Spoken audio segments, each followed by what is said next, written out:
Friends, the rain has just passed, and now the village looks so calm and peaceful. Look at our fields, completely filled with water.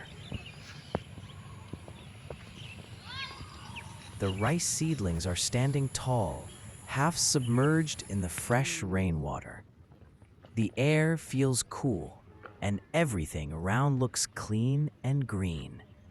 It's a beautiful moment just after the rain, perfect for planting paddy. Scenes like this remind me how simple and beautiful village life truly is. How did you like this peaceful view? Tell me in the comments below.